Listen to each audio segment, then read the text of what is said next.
Menteri Energi dan Sumber Daya Mineral Arifin Tasrif mengumumkan bahwa Indonesia menyimpan sebuah potensi es api atau metana hidrat yang bisa menggantikan minyak bumi, gas, batu bara. Dan seberapa besar sebenarnya potensi Indonesia dan apakah Indonesia mampu mengeksploitasinya dengan aman? Kita ulas di hari ini, es api harta karun baru Indonesia. Es api atau metana hidrat adalah senyawa karbon yang dimana unik begitu sifatnya karena tidak seperti energi fosil yang lain dan juga yang berbentuk padat, cair dan juga gas, namun ia berbentuk seperti es kristal di mana yang biasa ditemui tentunya. Tapi tidak seperti es kristal yang biasa Anda lihat begitu di jalanan atau mungkin di minuman Anda karena ini es kristalnya mudah terbakar karena di dalamnya terperangkap gas metana dalam jumlah yang besar.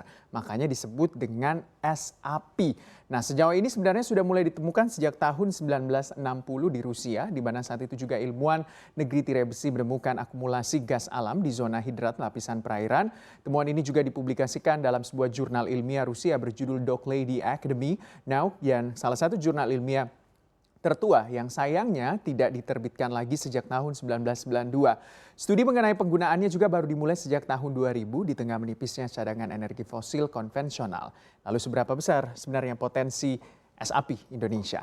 Menurut Menteri ESDM Pak Arifin Tasrif mengatakan bahwa potensi sumber daya metana hidrat di Indonesia diperkirakan mencapai kurang lebih 850 triliun kaki kubik yang terletak di dua lokasi utama, yaitu di perairan selatan Sumatera sampai dengan di barat Laut Jawa senilai kurang lebih 625 TFC dan juga ada di Selat Makassar di Pulau Sulawesi yang sebanyak kurang lebih potensinya 233,2 TFC, di mana tentunya Pak Arifin Tasrif mengatakan bahwa jumlah tersebut setara dengan 8 kali lipat cadangan gas alam saat ini sehingga kita berharap sumber energi alternatif baru ini akan mendukung ketahanan energi nasional.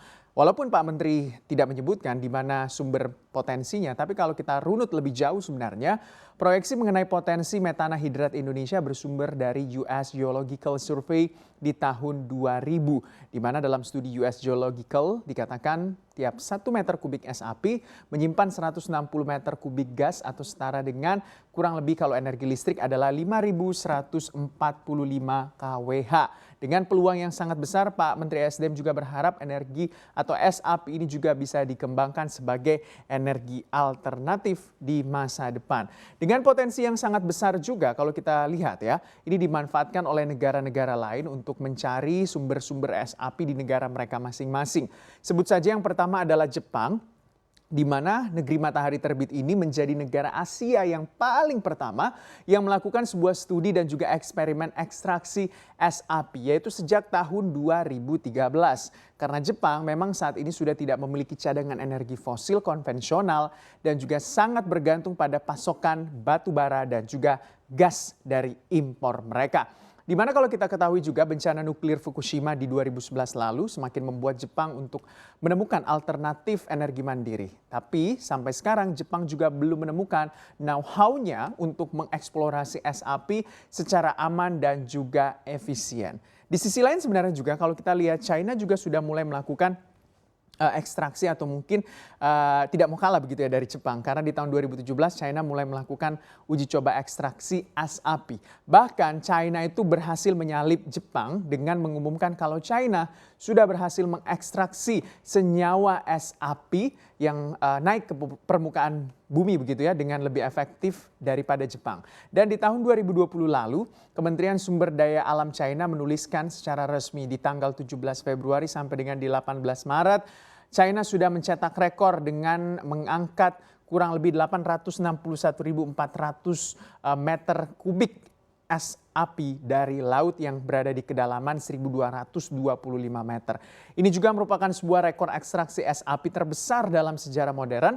Bahkan juga China menyebutkan diri mereka sebagai pihak yang mengekstraksi es api terbanyak dalam sehari, yaitu sekitar kurang lebih 287.000 meter kubik per harinya. Dan es api inilah juga yang siap tentunya atau menyebabkan China siap pasang badan berkonfrontasi dengan negara-negara yang berada di Asia Tenggara dalam kasus Laut China Selatan. Karena for your information, keberhasilan ekstraksi api es China itu memang juga menjadi sebuah gejolak begitu. Karena ekstraksi es api ini terjadi di titik geopolitik terpanas di kawasan Asia Pasifik, yaitu kawasan yang berdekatan dengan Pulau Natuna, yang memang menjadi salah satu kantong penyimpanan es api terbesar di Asia Pasifik. Tapi kalau kita berbicara soal bagaimana tentunya cost atau biaya produksi dan juga mulai kapan bisa diproduksi secara komersial, Energy International Agency mengestimasikan es api itu sudah bisa diproduksi pada tahun 2025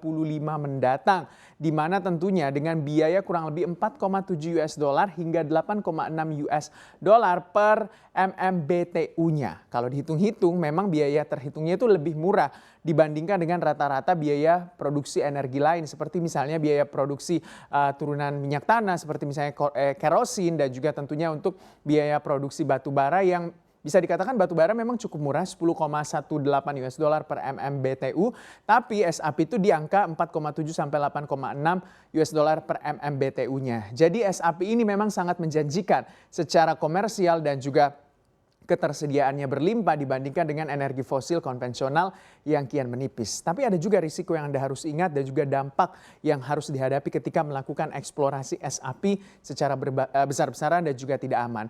Dari dokumen Intergovernmental Panel on Climate Change, di tiap 1 ton gas metana itu memiliki efek kurang lebih efek rumah kacanya itu 28 kali lebih buruk dari 1 ton CO2 dalam kurun waktu 1 abad. Jadi bisa dikatakan perlu 1 tahun bagi gas metana untuk menimbulkan kerusakan yang sama seperti kerusakan yang ditimbulkan oleh emisi CO2 selama 28 tahun.